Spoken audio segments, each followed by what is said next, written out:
Please welcome to the stage ALEC Vice Chairman, Florida Representative Daniel Perez.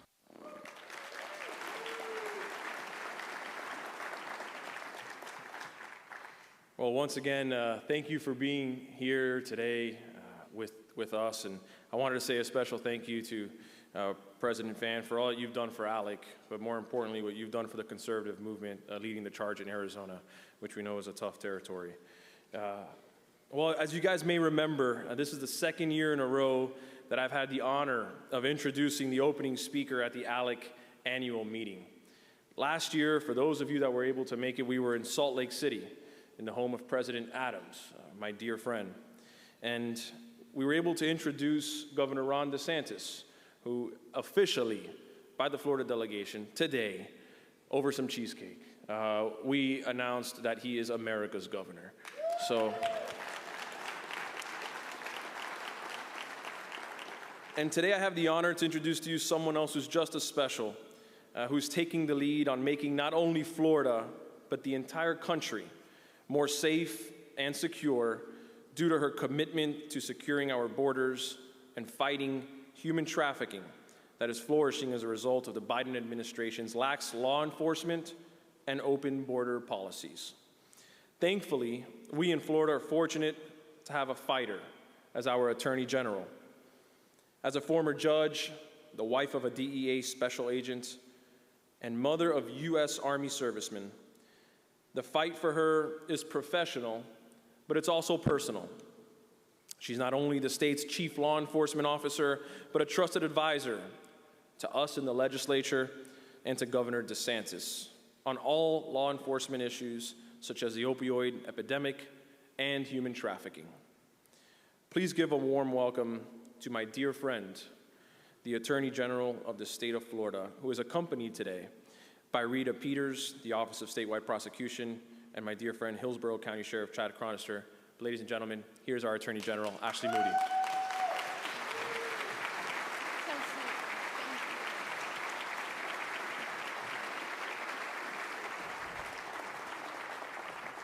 Well, this is such an honor and a treat to be invited as such esteemed members from across our nation. Thank you for inviting us. We're excited to be here. I will point out there is a cool kids table in the back of Florida representatives that I get to work with a lot. Thank you for being here and supporting this, a great organization, and for always having my back in Florida. I'm grateful. So this is a treat today. And what is so wonderful about this organization and its mission, we were talking about this at our table as we were reading the tagline. The role of government, obviously created to protect the rights of our citizens and ensure limited government, it also structured government in a way that one person wasn't to have too much power. And in fact, a lot of what you're seeing today, the struggle, the chaos, the instability around our nation with lawlessness, a lot of that stems from those that run to be elected in the executive branch that ask for the trust of their people and their communities and their citizens, assuring that they will be a top cop and keep their community safe, and then they drop the ball. They don't live up to their mission. Or they decide that they are the person that should dictate what should be the law or what should not be the law, and not you, the representatives that were duly elected by the people. You are we the people. Those of you in this room, you make the laws, not us. And what you are seeing, the instability throughout the nation today, is because people are not only failing to fulfill their fundamental roles within their designated branches, but they're crossing over into the other branches and trying to do the other branches' jobs. For that, you should stand up. You are meant to be the most powerful branch. That is what Madison said. You are the policymakers. You are the people. We execute faithfully and enforce what you tell us to. And all around the nation right now, you are seeing prosecutors, DAs, mayors, city councils failing to live up to that. And so I'm excited to be here today to talk to you as an executive branch officer about my job in faithfully executing and enforcing the laws that our great legislators, men and women, gave us, And I brought with me two really experienced executive branch members, a sheriff who has been doing this a really long time. Since 92, am I right? 1992, yes. 1992. Sheriff Chad Chronister from the great Hillsborough County in the state of Florida. I'm proud to say, although I'm in Tallahassee, this is my home county sheriff. This is my sheriff right here. And just as experienced to his right is Rita Peters. She has served not only as a circuit prosecutor, which many of you have different jurisdictional designations in your states, but we call ours judicial circuits. She was a state circuit prosecutor specializing in sex crimes, child abuse crimes, human trafficking crimes. She now works for the Office of Statewide Prosecution, which is housed within the Attorney General's office. These are two of the most in the trenches, on a daily basis, executive branch folks that I could find to speak to you intelligently and passionately about human trafficking and how you can go back to your states and make your states stronger and safer by some of the policies that they've been able to use within the state of Florida. So again, this is a wonderful discussion to have. I love the purpose of this group, where policymakers can engage with those in the trenches, in the executive branch. What can you do to make their jobs easier and more effective? And so thank you, Sheriff Chronister, for being here. Thank you, Rita, for making the trip up here to Atlanta. I know it wasn't too far from Florida, but kind of a big culture shock when you come into the city. One of the first things I saw was a sign that said freedom from religion. And I thought, wow, and maybe that's dictating a lot of what's going on in our urban core these days. But it is very nice to have you here, and thank you so much for participating in this discussion. I want to first start with you, Sheriff Chronister. In Florida, our legislature set up a formalized body called the Statewide Council on Human Trafficking. It's actually set up in statute. It has 15 members, and part of that, those designations is we have a prosecutor, happens to be the sheriff, the law enforcement officer that is appointed to that, lawmakers, and other victim advocates, as well as the agencies that would have an intersection with human trafficking within the state of Florida, such as the Department of Juvenile Justice, the Department of Health, the Department of Education. Each has a representative on this statutorily formalized body. And we meet quarterly. We talk about the policies in Florida, but we also talk about how we are accomplishing certain missions in Florida to eradicate human trafficking. As you can imagine, being a top tourism state and being a state that has a lot of agriculture, also being the third largest state, human trafficking is certainly an issue, and I'm so glad we have leaders focused on that. But if you could tell the group a little bit about how that council works and facilitates the discussion amongst executive branch and policymakers, I think that would be helpful to this group. Yeah, and I've seen the growth the last couple of years that you've appointed me on this council, how well everyone works together, because when you think about human trafficking, you talk about law enforcement, you think it's all about the enforcement. Well, there's so much more to it. Yes, you have to get these heinous criminals, and yes, you're rescuing women and young boys, young women and young boys. But I think what I found most productive is we created a handbook. Created a handbook because not agencies are created equal. And what I mean by that, you have some small, some large, budgets are different. How do you come up with a handbook that will help be that informative tool to help them, instruct them on how to investigate cases? How about public awareness material that you've been a big part of, and that public awareness material on not just law enforcement, but if it's an Uber driver, truck driver, hotel worker, someone that's working at the airport, anybody to be able to identify someone who may be suffering as a victim of human trafficking. So that educational component, that awareness component, working on those components, along with the instructional component, and then you go into the prosecutorial component on how to hold these criminals accountable for their actions. So that's what I found rewarding, and how this group comes together, from your legislators down to non-government agencies. How do you partner with these individuals? The biggest obstacle law enforcement faces is getting a victim to trust law enforcement. As dysfunctional as the relationship might be with the trafficker, they're the one that they can depend on to get the drug that they're probably addicted to, the shelter, clothing. Again, as dysfunctional as it is, this is a person they can trust. Why take that leap of faith and trust law enforcement? So these non-government agencies that we've been partnering with are a huge asset. I call our secret weapon. When they come in, some of these are women who have been trafficked before, and they come in and they interview the woman. They interview sometimes these young children, and they can get that trust. They can overcome some of that obstacle that we can't, and that ensures a successful prosecution. That truly is this multi-pronged approach to eradicating human trafficking.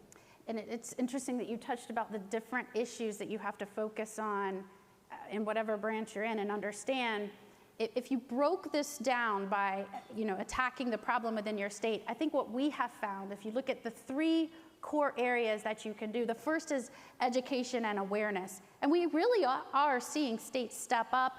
People are talking about human trafficking more now, understanding that it's happening, right in your own city, right in your own backyard.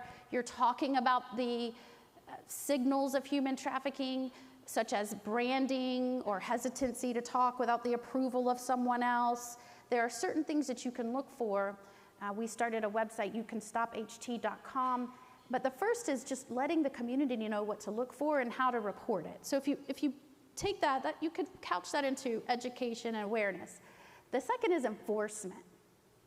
And I think a lot of folks have gotten a handle on the education and awareness. Many people have launched campaigns. You heard the First Lady talking about awareness, what you can do to help spot it, and that's true. And we're doing a lot in Florida. We're training our businesses. We've started something called the 100% Club, that if you train all of your employees, we'll certify you and give you a certificate, and businesses like to be a part of that.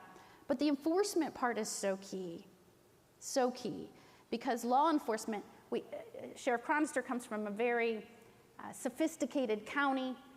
They have a lot of training. He requires additional human trafficking training. In fact, we have a core requirement for those that go through the academy, have to be trained 4 hours on how to spot human trafficking. And a lot of our successful cases come from stops that are made, and somebody sees something that is a different, out of place. They've been trained on the symptoms, and then our prosecutors step in and they start doing more investigation. We realize that the child in the car was being trafficked. A lot of that starts from that training. But enforcement is so key.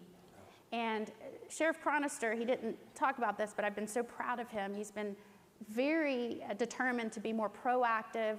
In each of our 20 judicial circuits, you will have different names for yours, but we have 20 judicial circuits. And in each of those, when I took office, I made sure we had an active and engaged task force. So in our state, we have at least 20 active and engaged task forces that are made up of law enforcement and victim services providers. And so if you get those task forces moving, it's made up of the sheriff. There's one in each of our counties, sometimes multiple in our circuit, and our police chiefs, as well as the victim services providers. You're starting that communication, and then if there are cross-jurisdictional, you can work with statewide prosecutors or federal prosecutors to investigate those. So making sure you have active and engaged task forces in each of your circuits or jurisdictions is very important to help that enforcement piece. And then the last would be victim services. So education and awareness, enforcement, giving them the tools and training they need and the resources. Yes. And then the victim services, making sure when they rescue someone, there is a group out there that can take that victim in. Sometimes it's a child that's being trafficked by their own family members. Sometimes it's a female that has known nothing but working for a trafficker and has no job and no place to start. So they have to have a place to go, because getting them to cooperate to make a successful prosecution is one of the hardest things of the case, because they oftentimes don't even understand that their boyfriend is trafficking them. Human trafficking, that term, gets thrown around a lot. Mm-hmm. And I think in many instances in many states, as people are getting used to this, they confound it with prostitution. Neither is good. Let's be clear. But human trafficking is unique, and it's particularly heinous. Mm-hmm. And I wish that you and your expertise could point out for these folks, because people are going to come up to you and go, human trafficking, well, how's that different than prostitution? Can you tell them, explain the elements of human trafficking, and how do you distinguish that? Okay. Well, human trafficking is different from prostitution in that in order to show that human trafficking is occurring, the prosecutors have to show that the human trafficker knowingly and in reckless disregard engaged in human trafficking, which includes the transporting, soliciting, recruiting, purchasing, obtaining, all of those types of verbs that will take us up a notch to coercion, fraud, and force, which is what we would have to show in order to show that human trafficking occurred of a victim. However, in Florida, if we have a victim under the age of 18, that force, fraud, or coercion is taken off the table, and children are human trafficked if they engage in commercial sexual activity. So let me pipe in, because I think that's important to understand. And this has not been long in Florida where that was changed. I want to say it was about 2012. Prior to that, children could be charged with prostitution, and that changed in 2012. That changed in 2012 with the Safe Harbor Act that the Florida legislature passed. It established safe homes, and what law enforcement are required to do when a child is, back then, in a traditional prostitution type crime, they could not arrest them anymore, and they have to take them to a safe home, because we started to recognize that children really, they don't just willingly engage in prostitution. Children have no ability to consent based on their age, and that's considered one of the reasons, and we make that decision for them per the law.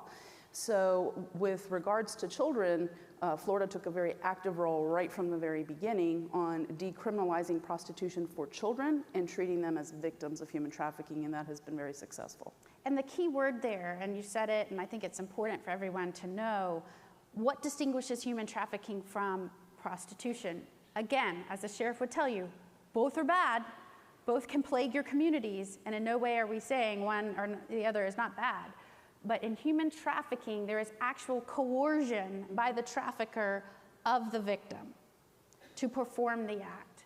And that can be done either affirmatively through threats of violence, or also, as the sheriff will tell us in just one moment, as he has seen repeatedly, it can be done through getting someone, and this happens a lot, addicted to a particular drug where they cannot function without it. And then they use that to coerce them into performing these acts. And Sheriff, that's a lot of what you have seen, a lot of that within your county, is that correct? Yeah, it's a term referred to as dope sick. They get them addicted to such high level and quantities of heroin, methamphetamine, that the moment they start to even, their body realizes, hey, we're going into sobriety or some type of sober moment, they get physically sick, violently sick. And you've actually seen that used in traffickers trying to control the victims to perform these acts. 100%. And the more that they're going into their detox, they use that as a mechanism for profitability. Okay, well, go perform this sex act, go do this, and I will give you this drug. We're seeing that a lot of times. Our big case, I'm sure you're going to want to talk about, is our Sinful Six. And why don't you talk a little bit more about that case? This was, again, I think it touches all elements of what we're trying to convey. This was a simple traffic stop in a parking lot. A deputy does a traffic stop, determines that the car's stolen. It's a male occupant driver and a female, and arrests both of them because the car was determined to be stolen. And during the investigation, the deputy was asking the female questions, and she would always look at the, later identified as a trafficker, but looking at the male occupant, is she allowed to answer that question? And he would almost have to answer the question for her. Even when they were instructing her to get out of the car and do this, she had to look at him to see if it was okay. Am I allowed to get out of the car? Am I allowed to do this? So arrested both of them after talking to her, and she was extremely uncooperative. Wouldn't indicate for 1 second that she was a victim of anything, refused to even speak. I mean, very, very uncooperative. The deputy realizes something's not right here. Again, luckily based on his training, hey, the bells and whistles are going off here. He tells the supervisor who contacts a detective the next morning. The detective goes down to the jail and asks her to come to a certain room and goes in and talk to her. And by simply talking to her, realizes that she is a victim of human trafficking. Through that and being able to get information from her, she was part of an organized crime ring that we know was larger, but we were at least able to prosecute 6 individuals, and they were Sinful Six individuals that were trafficking multiple women. We were able to rescue 5 women, her and 4 other women, get them the services that they need. And the traffickers all got some really nice prison time, so they're bye-bye where they can't victimize anyone anymore. But the reason I love talking about this case, because it talks about everything, how you go from a deputy who on a simple stop was able to identify something wrong, lead into a detective who had some additional training, who knew how to develop the case and build that strong case to take it to a prosecutor and able to get successful prosecution on racketeering. All 6 of them went away for some serious charges. So, and almost have every element, including, we talk about all the time, the most important, equally as important as the victim, and getting the resources to the victims who need it the most to help with that drug recovery, housing, counseling services. And I'll be quick, but I have to tell you a funny story. I go to Tampa General Hospital. I'm going to visit a child, a young boy who we rescued from a fire.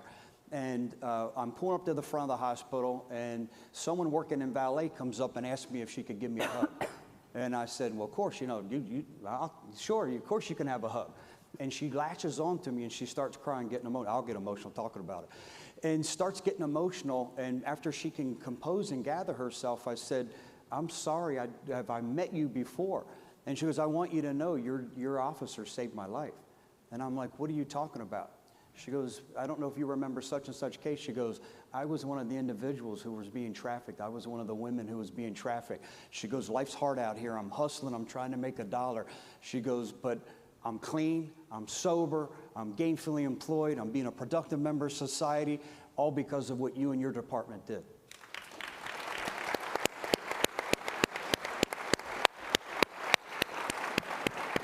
That's why we all do what we do, That is absolutely why we do what we do. The sheriff and I talk about that a lot. And in our work, sometimes we come across folks that something we've done has truly changed their life. And it is hard not to get emotional about that and know you're fulfilling God's plan in your role. So thank you, Sheriff.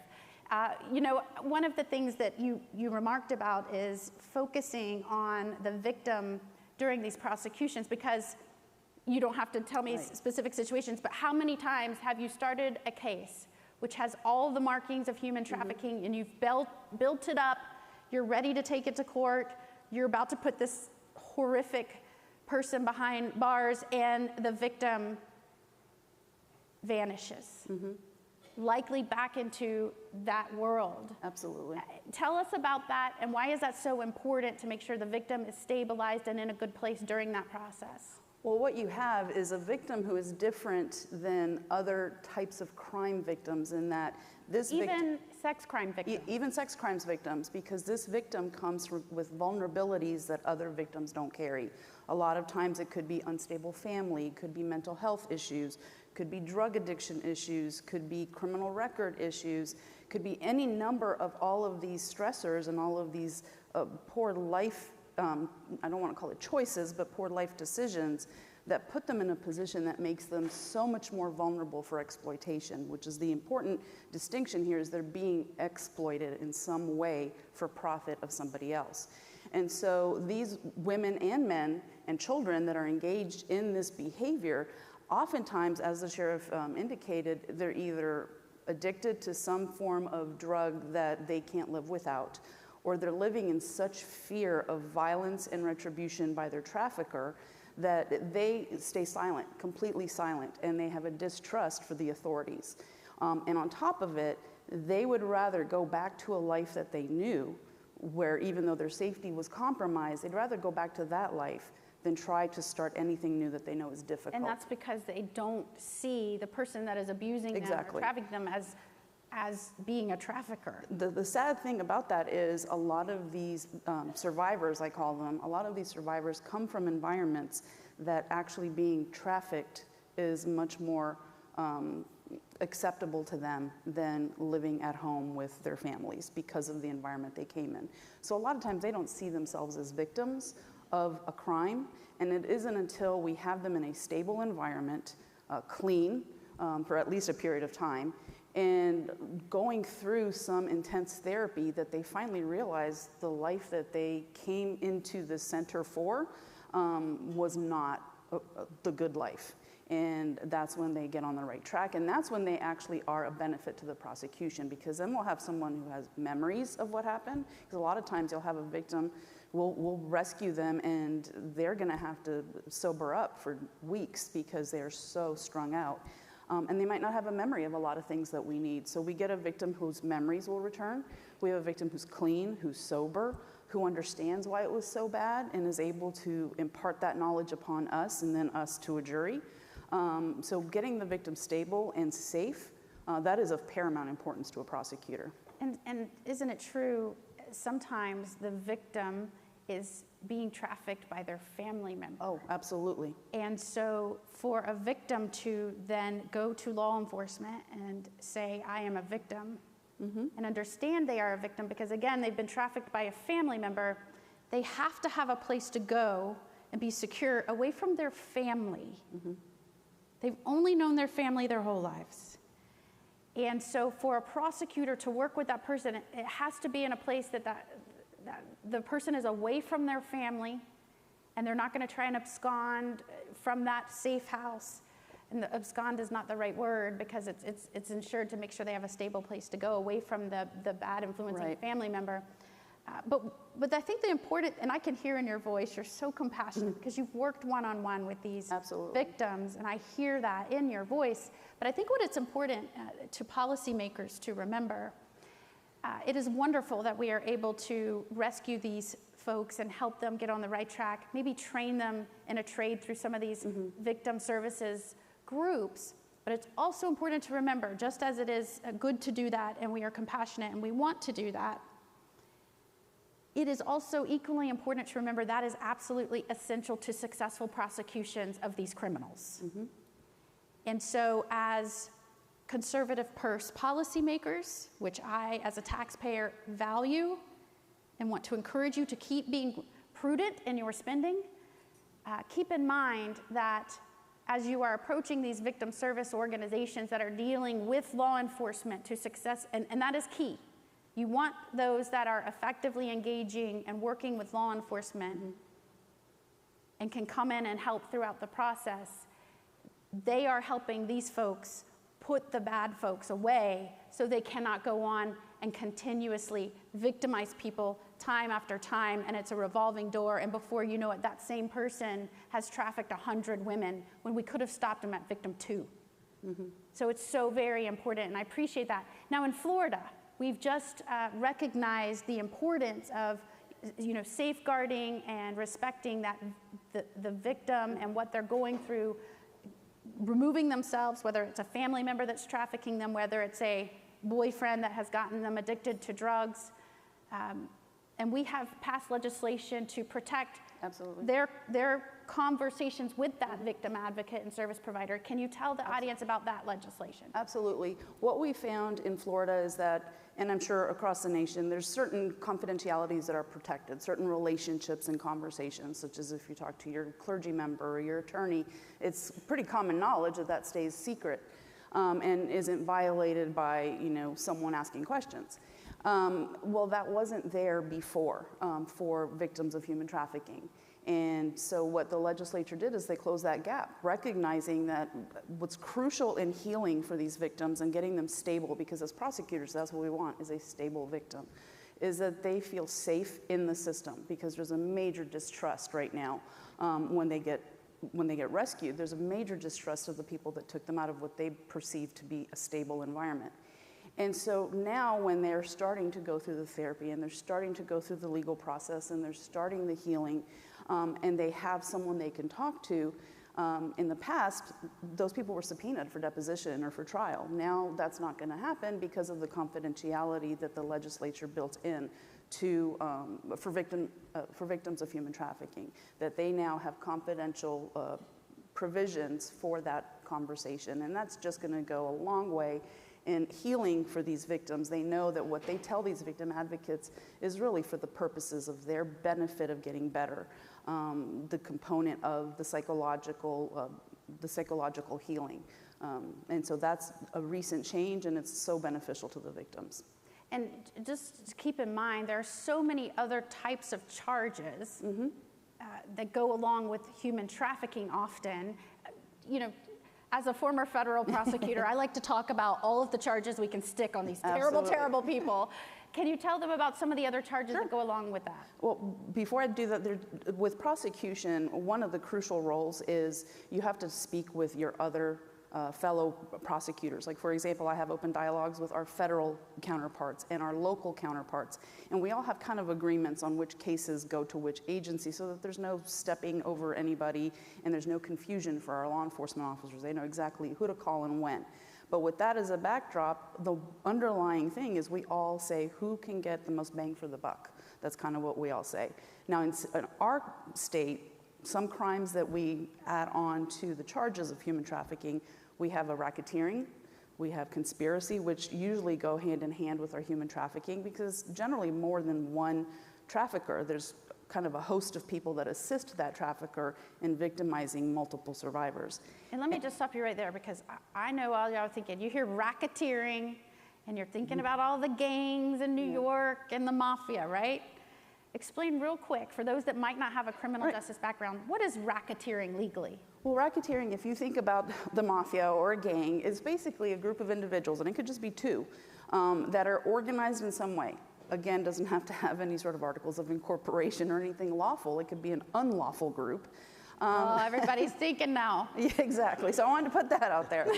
Coca-Cola is not engaged in human trafficking.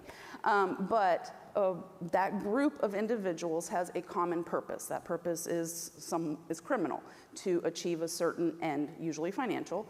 And in order to get to that end, they engage in a pattern of racketeering. And that pattern of racketeering, we have to show at least 2 different instances that the individuals engaged in to show that pattern of racketeering. And normally that's quite easy to pull out with human trafficking. And if I can share real quick, the Sinful Six, that was a perfect example.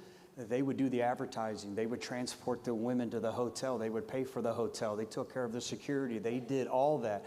As a matter of fact, I think one of the sickening details that I learned once looking at this case is if one woman stopped producing in a certain area of town, the 6 people would transfer these women around to maximize their profits. I have to keep the women fresh here for the need and desire. So that was, again, part of this racketeering organization, this organized crime ring that was occurring. And so often in identifying the victims, whether it's through law enforcement on a stop that may not have any indication until they start talking to the person that they're a victim or a trafficker, the community helps in this regard. And, when I ran to be the Attorney General many years ago, human trafficking was top of my list, not just because I was so involved in the court system and have been a prosecutor, because I'm a mother of a young child. And to hear some of these stories, I wanted to be a real player in this and really make a difference in Florida. And I knew educating the public was going to be important, and having non-traditional partners that actually might be in a place to see something happening and report it just because of their profession. Right. So, for example, we went after airline employees because there has been an airline employee who noticed something afoot and as soon as they landed told someone and rescued a victim. We started a Truckers Against Trafficking and a Highway Heroes program where we've trained so many commercial driving truck drivers on what to spot because a truck driver noticed something afoot at a truck stop and reported it, and a victim was rescued. So Florida, as you may have heard, is the destination of so many events. I think we had 2 Super Bowls within 2 years. We had 3 Stanley Cups. We even had a WrestleMania, which was the best. Yeah, true. But as all those wrestling fans out there. No. No one admits that they watch wrestling. But we all do. So all of these events, and Tampa Bay has a lot of those events in that area. So like some of these programs that I helped and spearheaded within the state of Florida, like training Uber drivers and Lyft drivers and airline employees and truck drivers, tell us a little bit, as someone who is leading the law enforcement efforts, within an area like Tampa Bay that keeps experiencing these large-scale events, first, did you see an uptick in trafficking? And second, how did you prepare in getting the community on board to help you? Well, should I talk about all the boat parade, championship boat parades first, or do you want to? Sheriff Chronister goes on record as being the law enforcement officer heading the most boat parades in history. Yes, ma'am. Thank you, ma'am. In history. That is a feat. We saw it going up, and looking back, almost 4 years ago, I looked and was dissecting the Atlanta Super Bowl. And I saw that they had 163 individuals that they arrested for human trafficking. 153 of them were attempting to have sex with a minor. So I knew the type of traffic that some of these large events were generating. We continued to fixate our skill set by going to the Miami Super Bowl in preparation of Tampa, and then pulled together our statewide prosecutor, our federal partners, other Tampa Bay law enforcement agencies. Again, we started with all the awareness that we were talking about, all the education. We educated our county workers, our parks, hotel workers. With your help, we educated everyone, even our school teachers. Not knowing exactly what we were going to see. And did we see an uptick during some of the larger events? Yes. So what I wanted to do, matter of fact, you were there as part of the Sinful Six, is I said, we're going to do another operation, a 2-month operation after the Super Bowl, and see if the numbers go down. The numbers stayed the same. They didn't go down, so it wasn't just because of the events. Now, we saw some more of the heinous crimes of human trafficking, one of the biggest cases being an individual who was trafficking a 14-year-old little girl from the state of Texas. And he puts her on the school bus because he doesn't want me inconvenienced with taking the bus. He flies in and meets her, and he had a week's long worth of appointments. Luckily, our undercover deputies were the second appointment that she had, and he just got 25 years in federal prison. So. You gotta love a sheriff that's not afraid to put people away. So love the fact that the task force came together. So yes, you see the numbers spike because people are traveling. They think it's an excuse. I don't know why. Hey, I'm going here for the event. Let me try to traffic somebody or engage in that profitability, the sex trade. I don't understand why. But again, we still saw the numbers stay up. There weren't a lot of out-of-state. We saw women from out-of-state being trafficked. We saw people coming from out-of-state. So there was an attraction there with the big events general. But we saw the human trafficking problem was still a problem after the big event left. Now in Florida, our legislature has asked us to gather some information, and when I say us, our formalized council, to gather some information on social media. And we know that social media and the internet is used in the majority of human trafficking cases. Do either of you want to comment on that and how you've seen that? Absolutely. There's a statistic out there that says 80% of all human trafficking starts with some sort of online solicitation. And of that, at least 60 to 70% comes from social media. So it is a reality that we have to deal with in prosecution.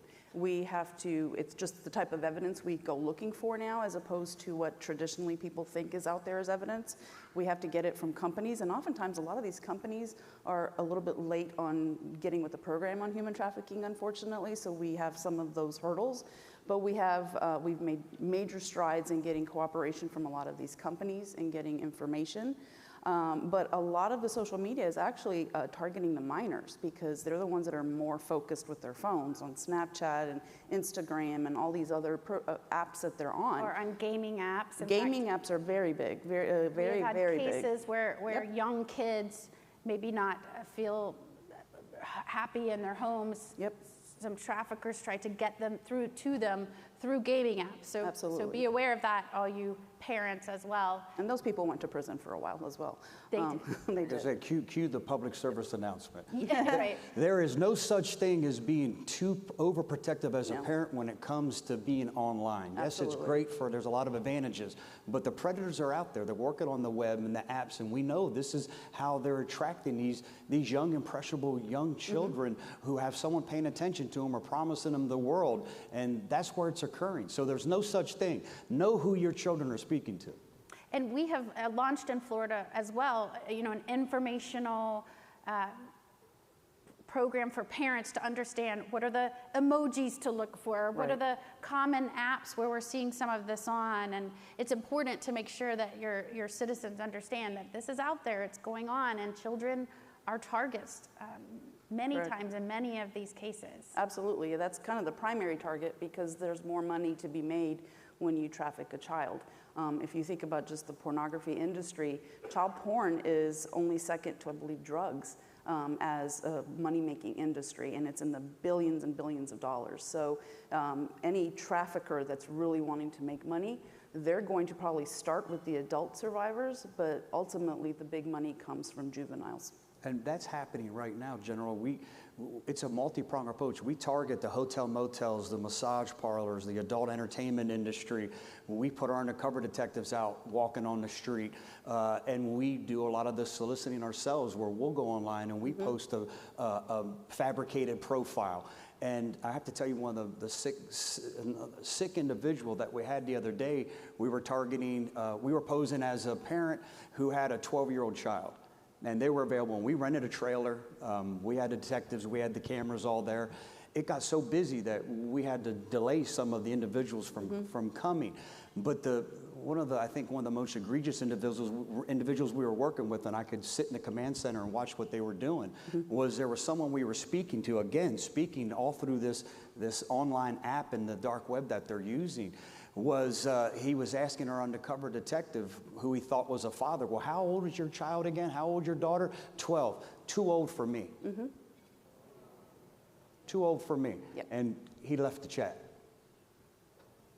Yeah, I think that's, I know this is a delicate and very sensitive topic to have at a luncheon while you're eating lunch.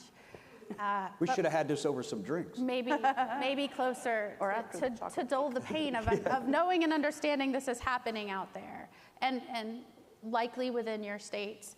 But so very important, I thought, for you to hear from these folks that are dealing with this every single day, so you can hear the types of cases, the challenges, maybe the nuances that we've experienced within Florida law and the changes that we have made to make it easier for law enforcement to do their jobs, to go after these predators, for the prosecutors to take the baton from law enforcement and then successfully take it to conclusion. And I think really what's important to take away from this is it's defensive efforts when you're seeing maybe a victim or noticing someone who may be trafficking someone, you're reactionary, but also it's proactive because we have law enforcement officers that have been trained.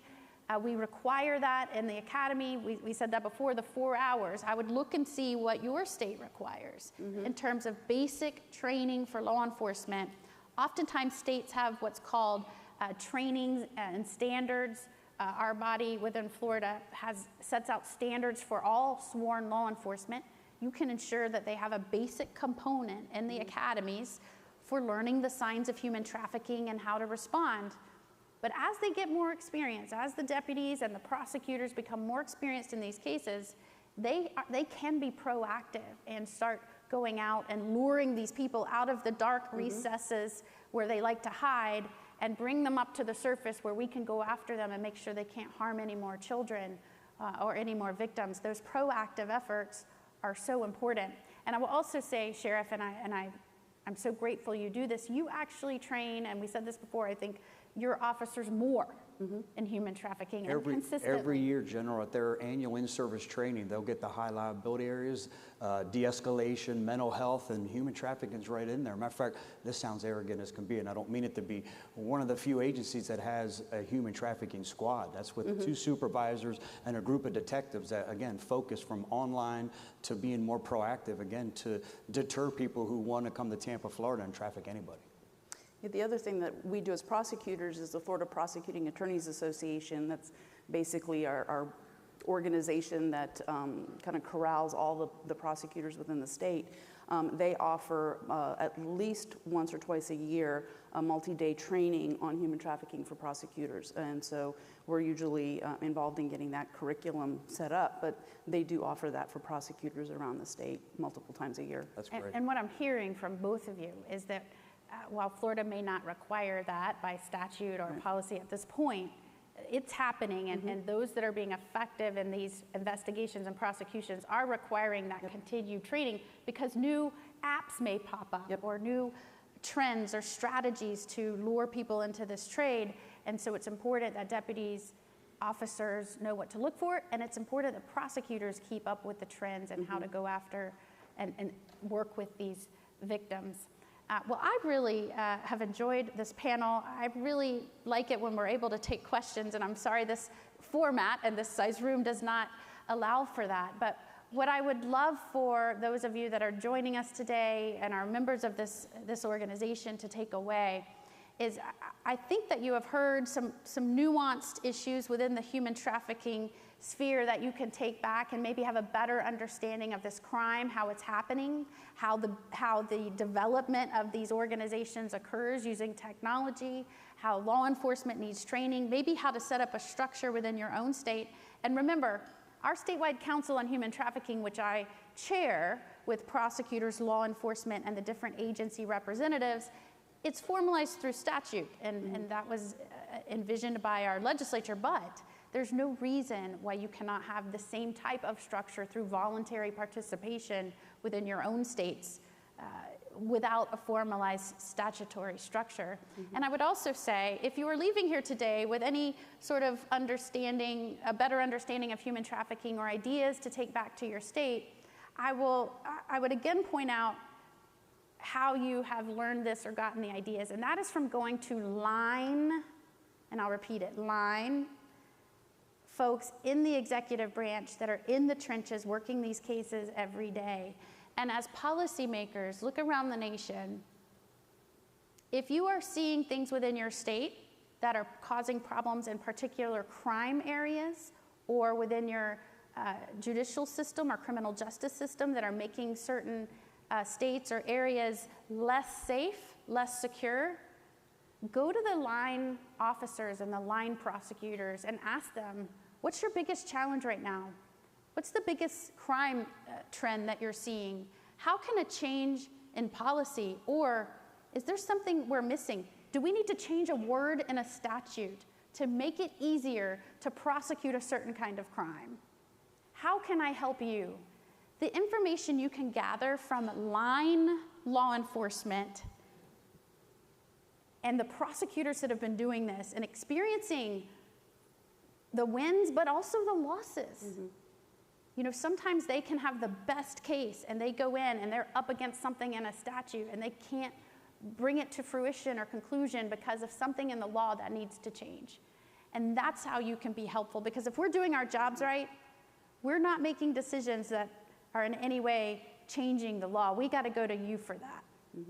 And so that's why we're so grateful you invited us. I am really honored to be here as Florida's Attorney General.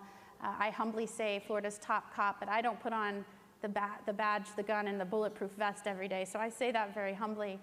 But we're excited to be here as executive leaders to help you do your jobs better.